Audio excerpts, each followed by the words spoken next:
ليتني جعلتها كلها في الأدب والأخلاق. لماذا؟ لما رأى من ثمرة الأخلاق والآداب وما حصل عليه من الأسرار بالأخلاق والآداب.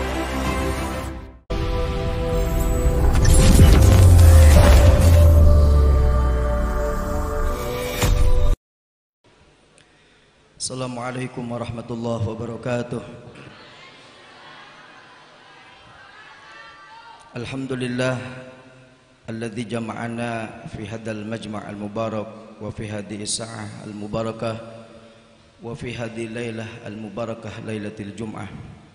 Allahumma shalli wa sallim wa barik ala sayyidina Muhammadin sahibil busyra salatan tubashiruna biha wa ahlana wa auladana wa jami'a masyayikhina wa muallimina wa talabatana wa talibatina min yaumina hadza ila yaumil akhirah, amma ba'd.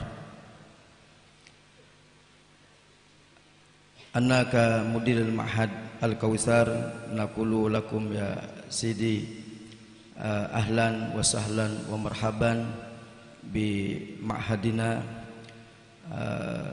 Alhamdulillah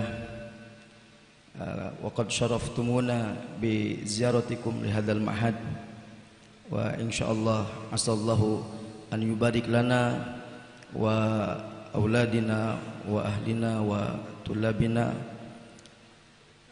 bi ziyaratikum wa naqulakum jazakumullah sal jaza ala hadhihi ziyarah wa lafu minkum ala taksir wa akhiran narju minkum ad-du'a li lana wa li jam'i talabah fi hadzal ma'had wa ijazah minkum lil awrad wal kutub lil Habib Ahmad bin Zain Al-Habsyi.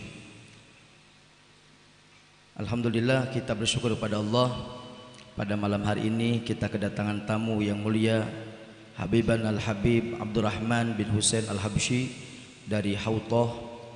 Beliau salah satu daripada keturunan Al-Habib Ahmad bin Zain Al-Habsyi, murid daripada Al-Habib Abdullah bin Alawi Al-Haddad. Kita bersyukur kepada Allah malam ini dapat keberkahan dan kehadiran beliau.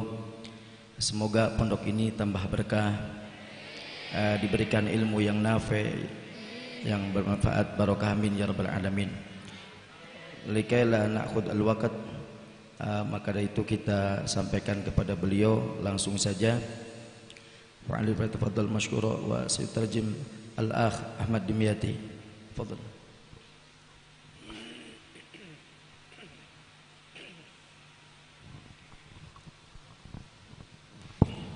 السلام عليكم ورحمة الله وبركاته.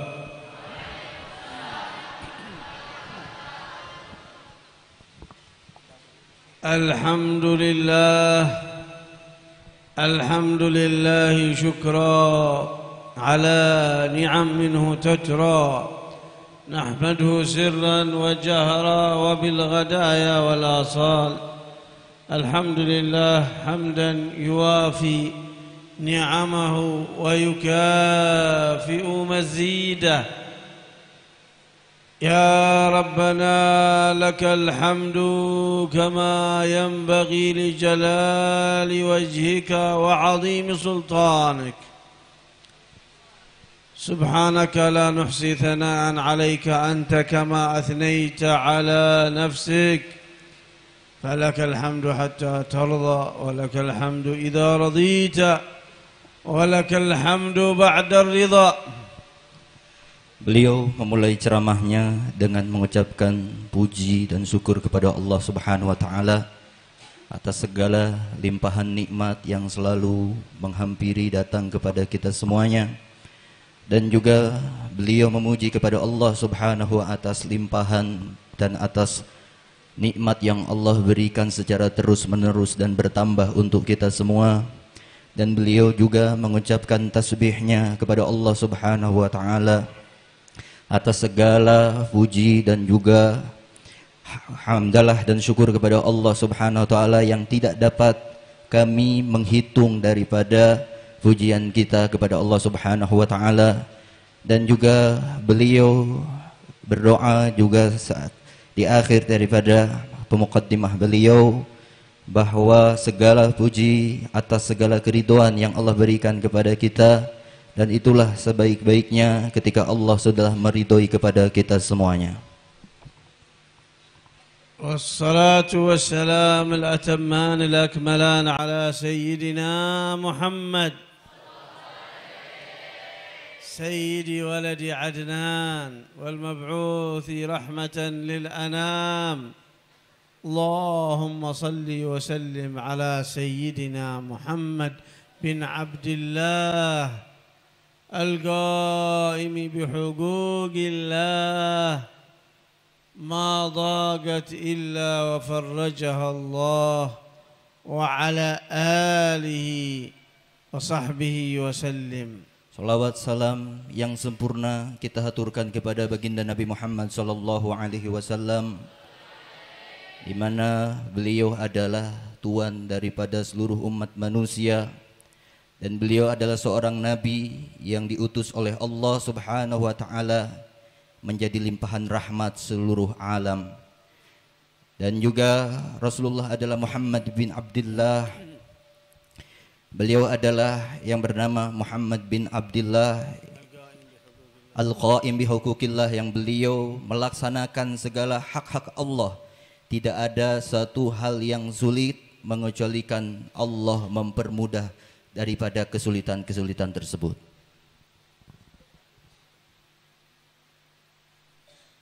يقول عليه الصلاة والسلام إنما أنا رحمة مهداة أهداها الله لنا معشر هذه الأمة، أهدى لنا هذه الرحمة التي أرسله الله تعالى بها، فقال تعالى وما أرسلناك إلا رحمة للعالمين صلوات ربي وسلامه عليه. فنحن في هذه الرحمة ونطلب أو نرجو. Kemudian bahwa Rasulullah bersabda innama ana rahmatun muhdah, sesungguhnya kami adalah rahmat yang Allah hadiahkan untuk daripada umat ini. Dan rahmat merupakan pemberian yang Allah berikan untuk umat manusia, untuk umatnya Rasulullah, sebagaimana Allah berfirman wa ma arsalnaka illa rahmatan lil alamin. Dan tidaklah kami mengutus engkau Muhammad melainkan engkau menjadi rahmat bagi seluruh alam dunia ini. Salawatu Rabbi wa salamuhu alaihi ta'amala بهذه الرحمة مع جميع المخلوقات إنسا وجنا وحيوانا ونباتا عليه الصلاة والسلام. فبهذه الرحمة أدخل الله بكثير الإسلام برحمته عليه الصلاة والسلام. Salawat dan salam senantiasa dicurahkan kepada Nabi Muhammad sallallahu alaihi wasallam. Dan rahmat adalah cara bagaimana Rasulullah berinteraksi dengan manusia, dengan hewan, dengan tumbuhan, dengan benda-benda mati. Dan karena rahmat itulah banyak daripada golongan manusia masuk Islam dengan rahmat yang dibawa oleh Rasulullah SAW. Wallahu subhanahu wa ta'ala qala lahu fabima rahmatin minallahi linta lahum ولو كنت فظا غليظ القلب لانفضوا من حولك. فأساس في تقريب الناس وربط الناس بربهم سبحانه وتعالى بالرحمة وباللين. ادعو إلى سبيل ربك بالحكمة والموعظة الحسنة.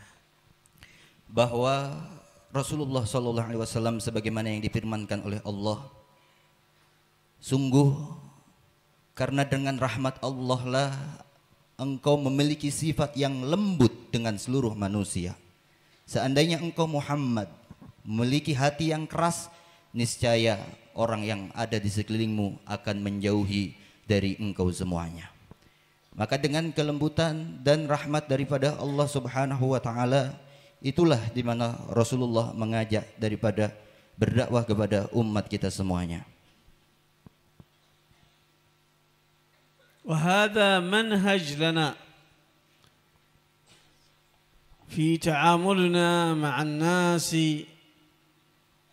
على جميع أنواعهم من الطائعين والعاصين والملحدين والكفار.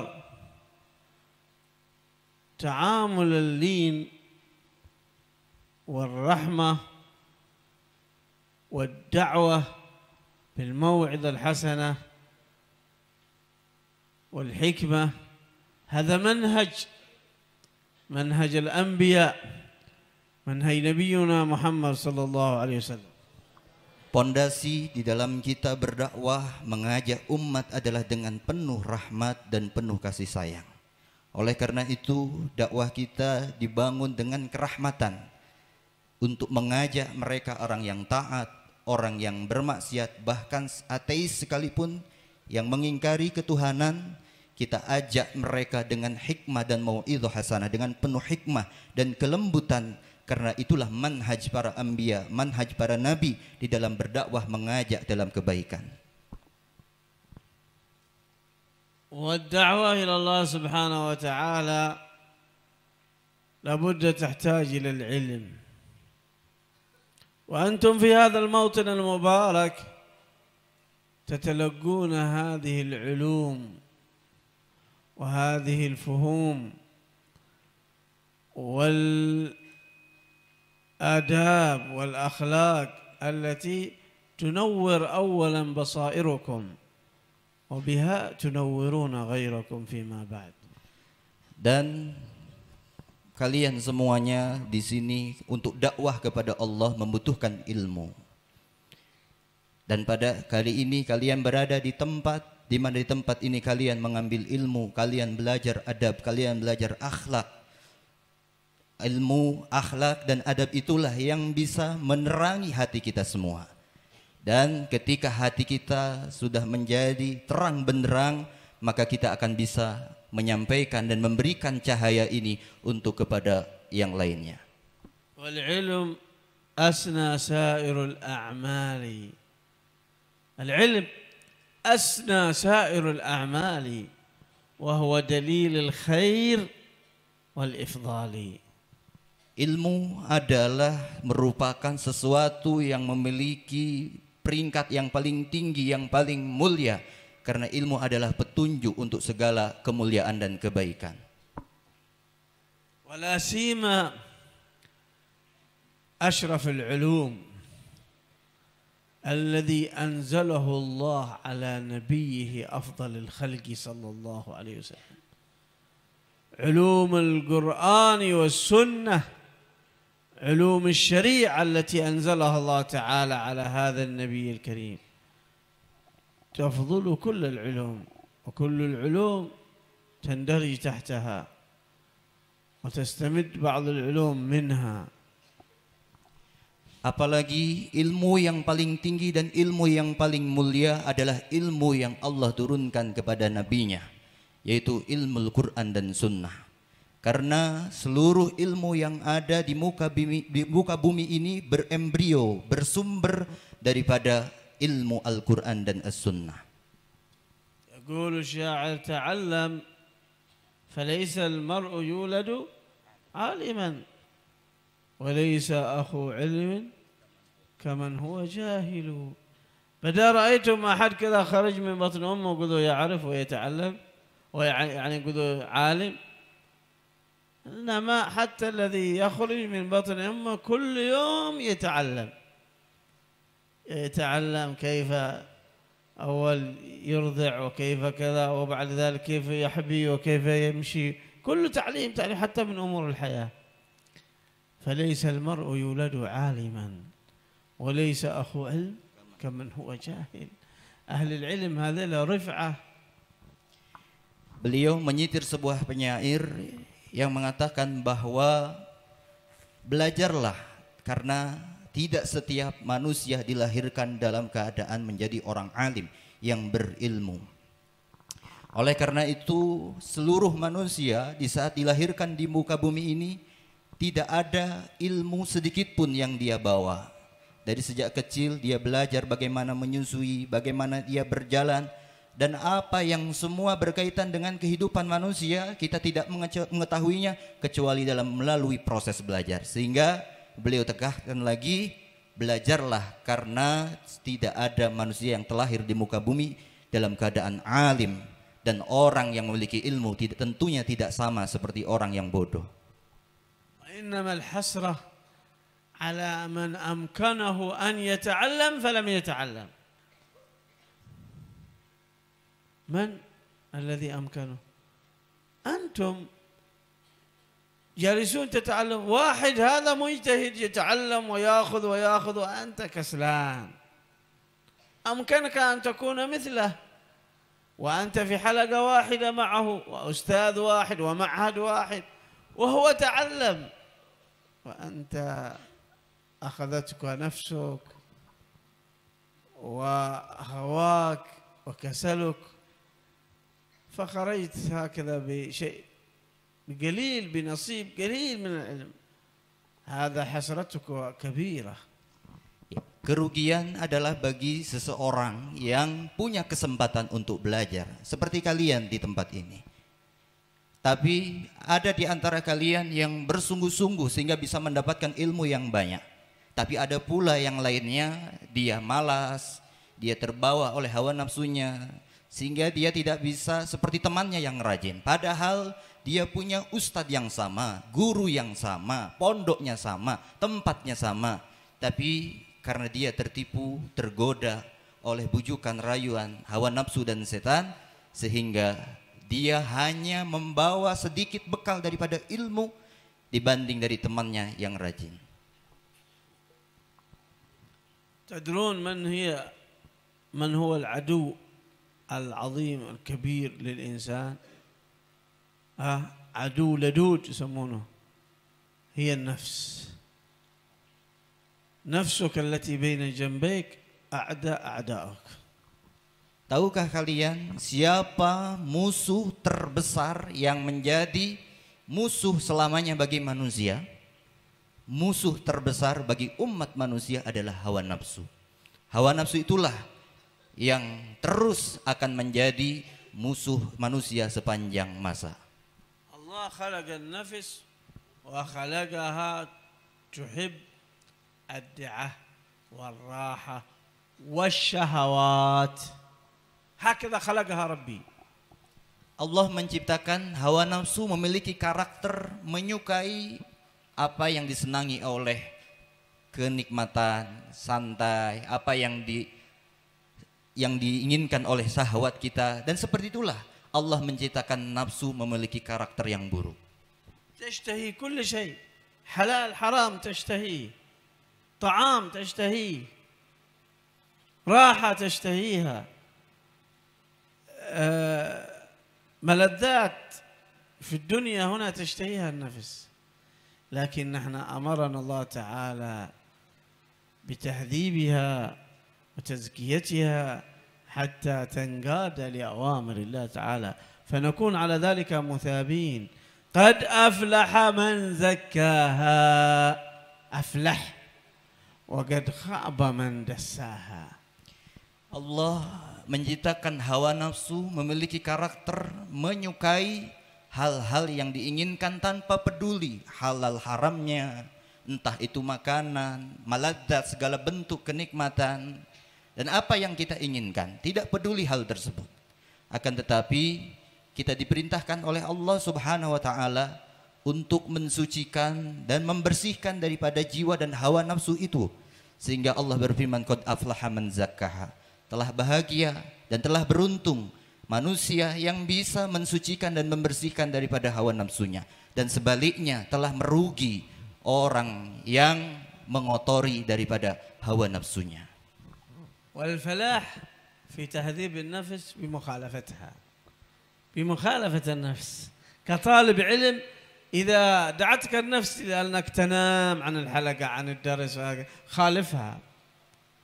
إذا دعتك نفسك أن تتكاسل أو أنك تسيء إلى زميلك أو أنها تشتهي الأكل الآن في غير وقته، فصلاحها وصلاحك في مخالفة النفس.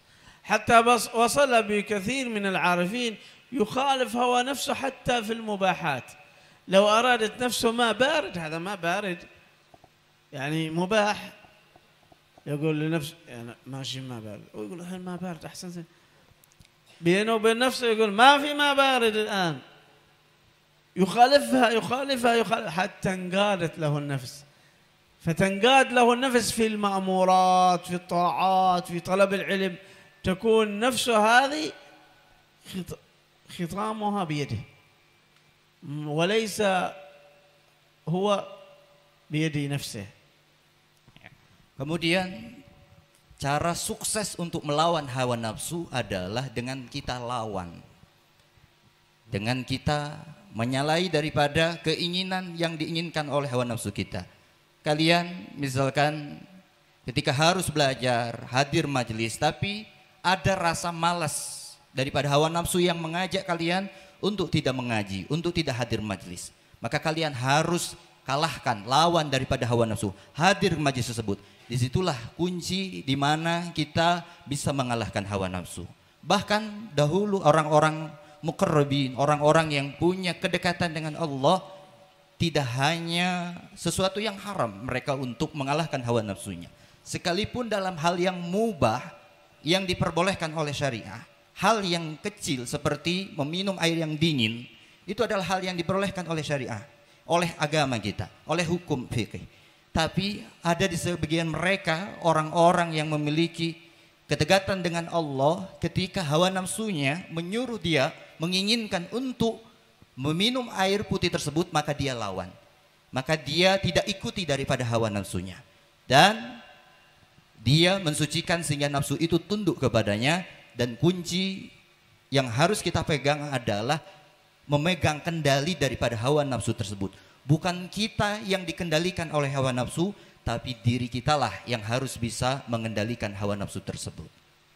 تقرؤون البردة أو لا هنا في المعهد؟ قرأنا. يقول صاحب البردة: وخالف هوى النفس واعصهما. وخالف هوى النفس، الهوى والنفس، واعصهما وإنهما محضاك النصح اتهمي. النفس نصيحة لك، أنت تعبان الآن، تعبان جدا، أحسن تستريح، تنصحك هذه النفس. النصيحة هذه نصيحة من النفس. قل لها لا، فخالف هوى النفس واعصهما وإنهما محضاك النصح فاتهمي، اتهمها هذه. Bahwa beliau menyatir sebuah syair dari Burdah yang artinya adalah jauhilah dan kalahkanlah, dan kalian harus mengalahkan daripada hawa nafsu tersebut. Bermaksiatlah kepada hawa nafsu, artinya jangan ikuti hawa nafsu tersebut, sekalipun hawa nafsu menasihati kalian semua. Karena kalau hawa nafsu memberikan nasihat, fattahim, maka harus engkau curigai. Karena misalkan di saat kalian tidak belajar, tapi hawa nafsumu mengatakan kalian capek, lebih baik tidur, kebalik bersantai-santai, maka berhati-hatilah. Karena hawa nafsu itu sekalipun memberikan nasihat, tapi kalau datangnya dari hawa nafsu, maka nasihat itu patut kita untuk mencurigai nasihat tersebut. هذه النفس أقسام ودرجات. أولها اللي نحن عهلنا فيها تقريبا، هذا ما تخطيناها أبدا ولا ارتفعنا عنها، النفس الأمارة بالسوء. عاد نفوسنا إلا أمارة بالسوء. ما قال نبي الله يوسف: وما أبرئ نفسي إن النفس لأمارة بالسوء. عاد نحن نفسنا ذي تأمرنا بالسوء، تأمرنا بالسوء. فين الذي ارتقوا بأنفسهم حتى جعل أنفسهم لوامة، إذا أمرته بالسوء لكن تلومه على فعل السوء. هذا بعضهم هذا تأمره بالسوء ولا يتحرك له شيء ويفعل السوء لكن إذا ارتقينا في نفس لوامة، إذا فعلت السوء تلومك، إذا فاتك الخير تلومك، ثم يرتقي بالنفس اللوامة إلى نفس مطمئنة وراضية ومرضية. وكثير احنا فين عادنا احنا في الأنفس هذه. Hawa nafsu memiliki beberapa derajat. Yang pertama adalah nafsu yang selalu ada di setiap manusia. Tidak mungkin hawa nafsu ini lepas dari setiap manusia yang disebut dengan ammaratun bisu, yaitu hawa nafsu yang selalu membujuk, merayu, mengajak manusia untuk melakukan keburukan dan maksiat. Sebagaimana dikatakan oleh Nabiullah Yusuf, "Wa ma ubarri'un nafsi." Aku tidak menganggap diriku ini adalah bebas daripada nafsu tersebut, karena innan nafsa ammaratun bisu, karena hawa nafsu selalu mengajak, membujuk manusia untuk melakukan keburukan.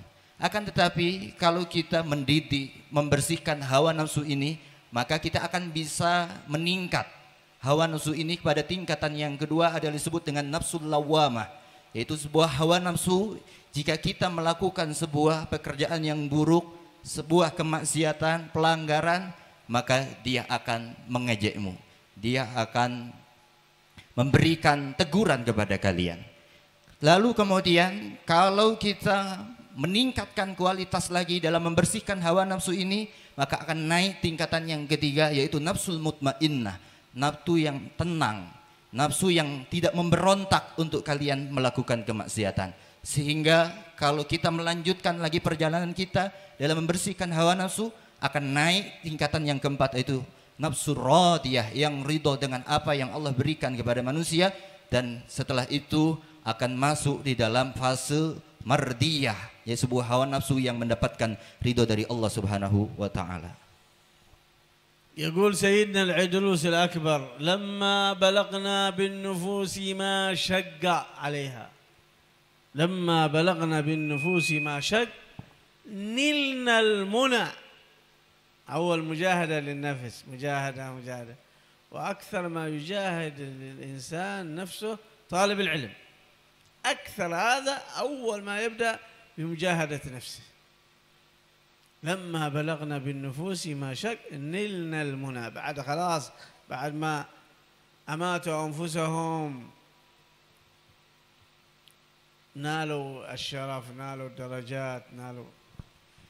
Al-Imam Al-Idrus Al-Akbar, beliau mengatakan bahwa setelah kami mengalahkan daripada segala kesulitan untuk melawan hawa nafsu, nilnal munah, maka kami mendapatkan segala harapan, segala keinginan yang ada pada diri kami semuanya. Dan hal yang paling banyak dihadapi oleh talabul ilm, oleh seorang penuntut ilmu, seorang santri, adalah hawa nafsu. Sehingga kita harus berjuang untuk mengalahkan hawa nafsu tersebut. Karena ketika kita mampu untuk mengalahkan, untuk menundukkan daripada hawa nafsu, maka kita akan menggapai asyraf, kemuliaan. Kita akan mendapatkan kehormatan, karomah daripada Allah Subhanahu wa taala.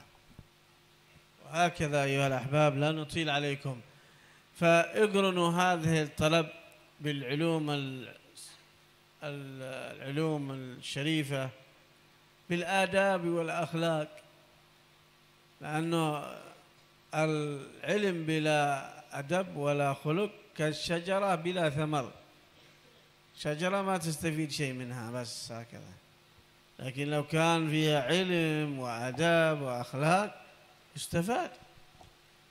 Bahwa untuk kita menggapai kesuksesan di dalam mencari ilmu dibutuhkan akhlak dan adab. Karena akhlak adablah yang terpenting di dalam kita menuntut ilmu, sehingga diibaratkan ilmu tanpa dengan dibarengi akhlak dan adab ibarat pohon yang tidak berbuah, sehingga tidak ada artinya. Oleh karena itu kita harus tekankan lagi pentingnya ilmu dan pentingnya akhlak dan adab di dalam kita menuntut ilmu. قال أحد الصالحين والعلماء قال طلبت العلم عند شيخي 40 سنة. Seorang ulama mengkisahkan di saat dia menuntut ilmu bahwa aku belajar kepada seorang guru selama 40 tahun. فتعلمت عنده 20 سنة الأدب والأخلاق و20 الأخرى في العلوم. Lalu 20 tahun aku hanya belajar dan akhlak daripada guruku tersebut. Dan sisanya 20 tahun barulah aku mengambil ilmu dan belajar daripada guruku tersebut. ثم قال ليتني جعلتها كلها في الأدب والأخلاق. لماذا؟ لما رأى من ثمرة الأخلاق والآداب وما حصل عليه من الأسرار بالأخلاق والآداب. Lalu setelah itu dia mengatakan, andai saja 40 tahun itu aku gunakan seluruhnya untuk belajar akhlak dan adab. Kenapa dia berharap untuk membuat seluruh waktunya hanya untuk akhlak dan adab? Karena dia lihat akhlak dan adab memiliki rahasia yang begitu tinggi, yang begitu agung.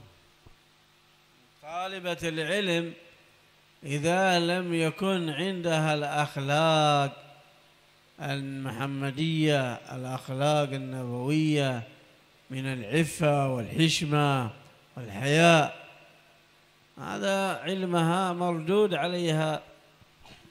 Seorang penuntut ilmu harus memiliki akhlak nabawi, seperti sifat untuk menjaga muru'ah, menjaga diri, sifat malu.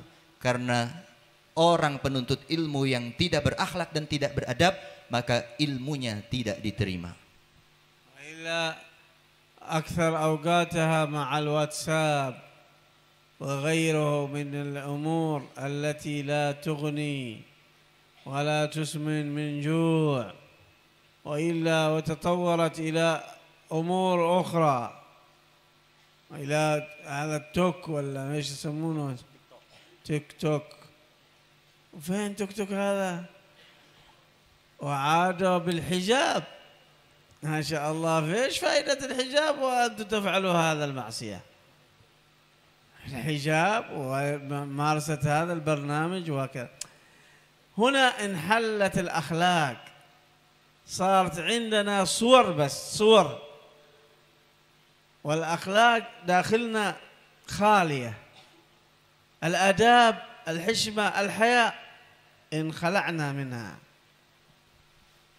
Jangan sampai kita ini hanya disibukkan dengan hal-hal yang tidak bermanfaat dan berguna, menyibukkan dengan WhatsApp atau TikTok, dengan hal-hal yang lainnya, sekalipun itu tutorial hijab misalnya sekalipun. Akan tetapi apa yang itu tidak bisa memberikan manfaat kepada kita, maka kita harus jauhi. Karena yang kita butuhkan adalah akhlak yang ada di dalam. Jangan hanya sekedar mazhar, hanya sekedar tampilan saja, sementara diri kita, batin kita itu terlepas daripada akhlak dan adab, dari sifat malu, sifat ifah dan segalanya. Maka kita harus menjauhi hal-hal tersebut. دخلت مدرسة إلى صف تلميذاتها وأرادت أن تعلمهن درسا في الأخلاق. Ada seorang guru masuk ke dalam kelas para muridnya dan dia hendak mengajarkan sebuah akhlak. فوزعت عليهن حلوى، ولكن هذه الحلوى بعضها مغلف بورقة بحقها القرطاس هذا والبلاستيك، وبعضها غير مغلف، فقدمت لهن الحلوى. Lalu sang guru ini membagikan permen kepada muridnya, tapi sebagian dari permen ini masih terbungkus rapih oleh plastik dan sejenisnya, dan sebagian dari permen itu dalam keadaan sudah terbuka daripada bungkusnya. فكلهن أخذنا من الحلوى المغلفة والمقرطة في كيسهن، وتركنا الحلوى هذه المكشوفة. Lalu para murid perempuan ini seluruhnya hanya mengambil daripada permen yang masih tertutup rapi, yang masih dengan bungkusnya, dan mereka membiarkan daripada permen-permen yang terbuka yang tidak tertutup. فسألتهن لماذا لم تأخذنا هذه الحلوى المكشوفة وهكذا. Lalu sang guru bertanya kepada para murid, kenapa kalian tidak ada yang mau mengambil permen yang tidak terbungkus ini, yang sudah di luar daripada bungkusnya tersebut? قالت لهن كلكن لم تأخذن قالوا كلنا ما أخذنا شيء منها. Lalu iya, kami tidak mau, tidak ada dari kami yang mau mengambil permen yang sudah dibuka daripada bungkusnya tersebut. لماذا؟ Lalu bertanya kenapa? قالوا لأنها مكشوفة قد تتعرض للجراثيم والميكروبات وكذا ووقعت عليها أعين الناس مكشوفة ما هي جميلة ما هي فيها شيء من ربما الميكروبات فما أخذنا المكشوفة. Lalu mereka menjawab, kami tidak mau mengambil permen yang sudah terbuka daripada bungkusnya tersebut karena mungkin permen itu sudah ada kumannya, ada mikrobanya, atau dia menganggap hal itu tidak indah, tidak baik, sehingga kami tidak mau mengambil permen yang sudah terbuka, yang sudah terlepas daripada bungkusnya tersebut. فقالت لهن أنتن مثل هذه الحلوى فمن كانت في جلبابها وفي حشمتها وفي حجابها كالحلوى المغلفة يرغب فيها كل الناس في الزواج منها لأنها نقية صافية خالية من الشوائب. وأما التي تجردت عن أخلاقها وحشمتها وكشفت من زينتها وعورتها خلاص الناس نظرت إليها فلا ينظروا إليها بعد ذلك أن من يريدها للزواج أو. Kemudian sang guru tersebut mengatakan, kalian semua para murid-murid perempuan ini ibarat seperti permen ini. Siapa yang tertutup dengan jilbabnya, tertutup auratnya, diselimuti dengan akhlak yang mulia, maka akan banyak lelaki yang akan hendak meminangnya. Dia akan laku karena dia tertutup, rapi, bersih, sehingga banyak orang yang menyukainya. Tapi kebalikannya, perempuan yang terbuka dari auratnya, tidak terselimuti dengan akhlak yang mulia, maka tidak ada satupun lelaki yang berkeinginan untuk meminang daripada wanita tersebut. إنما جمال المرأة في حشمتها وعفتها ليس جمالها في أن تظهر من عوراتها أو من جسدها أو من شعرها حتى تظهر للناس وتغتر بهذا اليوم. هذا ليس جمال، هذا إهانة وهذا تبدل في الأخلاق. Bahwa kecantikan seorang perempuan adalah bukan dengan memperlihatkan auratnya, bukan bagian melihatkan lekuk tubuhnya, tapi perempuan itu terlihat kecantikannya adalah ketika dia menutup auratnya, menyelimuti dengan akhlak yang mulia. Itulah hakikat daripada kecantikan seorang wanita yang tidak mengumbar daripada aurat dan tubuhnya. Wa antum ayyuhal aulad ikhtar min al-ashabi kull murshidi إن القرين بالمقارن يقتدي. اختر من أصحابك الطيبين الأخيار. قل لي من تجالس أقول لك من أنت. تجالس الأخيار أنت من الأخيار، تجالس الأشرار أنت من الأشرار. Kemudian beliau memberikan nasihat bahwa carilah teman yang bisa menunjukkanmu ke dalam kebaikan, yang bisa mengajakmu ke dalam kebaikan. Karena innal qarina bil muqarini yaqtadi. Teman itu biasanya bisa terpengaruh oleh temannya, tergantung bersama siapa dia berteman.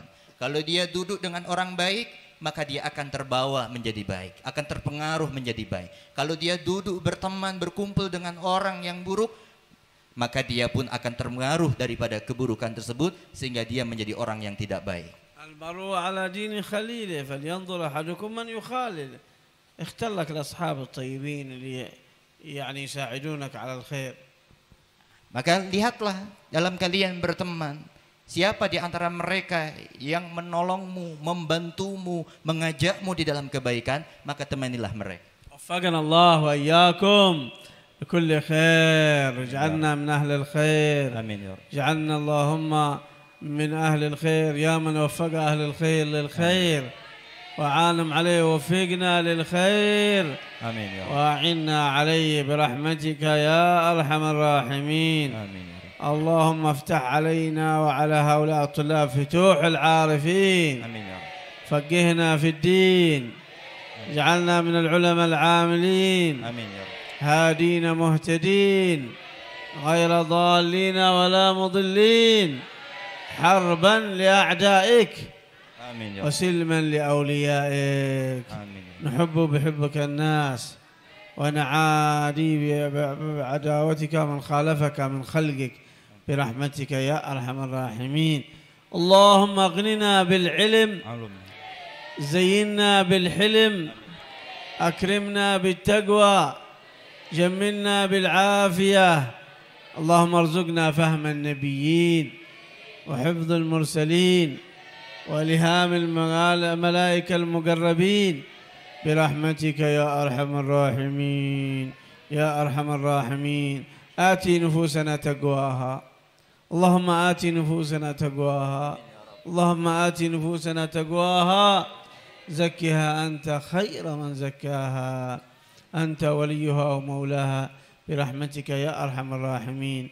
وآخر دعوانا الحمد لله رب العالمين، بسر أسرار الفاتحة.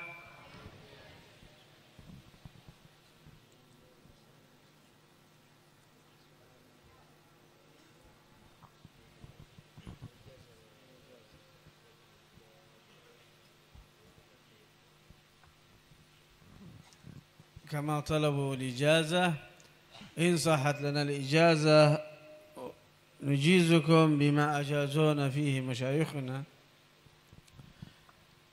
من العلم والعمل بالعلم وقراءة الأوراد والأذكار صباح أذكار الصباح والمساء وأذكار الأحوال والصلاة على النبي صلى الله عليه وسلم، وفي كل ما يقربكم إلى الله تعالى أجزناكم فيه بإجازة ما أجازونا فيه مشايخنا. قبلنا الإجازة. قولوا قبلنا الإجازة. قبلنا الإجازة. وبالخصوص في كتاب الرسالة الجامعة أجزناكم فيه. قبلنا الإجازة. بارك الله فيك. خير. Beliau memberikan ijazah yang pertama adalah al-ilmu, yang kedua al-amal bil ilm, mengamalkan ilmu. Kemudian juga membaca wirid pagi dan sore hari dan juga akhlak yang mulia. Kemudian juga beliau memberikan ijazah yang khusus yaitu kitab Risalatul Jami'ah yang ditulis oleh kakek beliau Al-Habib Ahmad bin Zain Al-Habsyi, dan kita semuanya sekali lagi kita terima ijazah ini, qabilnal ijazah. Jazakum.